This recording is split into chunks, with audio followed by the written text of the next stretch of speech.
તંત્રનું bulldozer ફરી વળ્યું। સારંગપુર ગામની વિહારધામ સોસાયટીના કોમન પ્લોટમાં થયેલું ગેરકાયદે બાંધકામ બવડાએ દૂર કર્યું।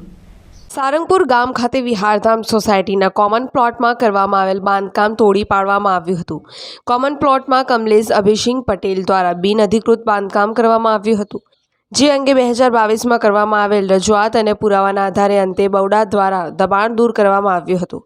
જાતે દૂર કરવા માટે પણ તક આપવા છતાં દબાણના દૂર કરતા જેસીબી લઈ બવડાની ટીમ દોડી આવી તોડી પાડ્યું હતું। મહિલાઓ દ્વારા અધિકારીઓને ઘેરી મુદ્દત આપવા આજીજી કરવા છતાં તંત્રએ મચક ન આપતા મહિલાઓમાં રોષ ફેલાયો હતો। અભિસિંહ પટેલ છે, હું ગામ સારંગપુરનો રહેવાસી છું। વિહારધામ સોસાયટી, મારો પ્લોટ નંબર 19-20-21 19 પૈકી 1 નો આજે બાંધકામ બવડા દ્વારા બાંધકામ દૂર કરવામાં આવેલ છે। તો આવા બાંધકામ કલેક્ટરશ્રીને મારે નમ્ર વિનંતી છે કે આવા બાંધકામ સારંગપુર ગામની અંદર 7 થી 8 બીજા મકાનો બાંધકામ કરેલ છે તે બવડા દ્વારા દૂર કરશે કે કેમ એ કલેક્ટરશ્રીને મારી નમ્ર અપીલ છે। પિન્ટુ મોદી, જનસાક્ષી ન્યૂઝ, અંકલેશ્વર।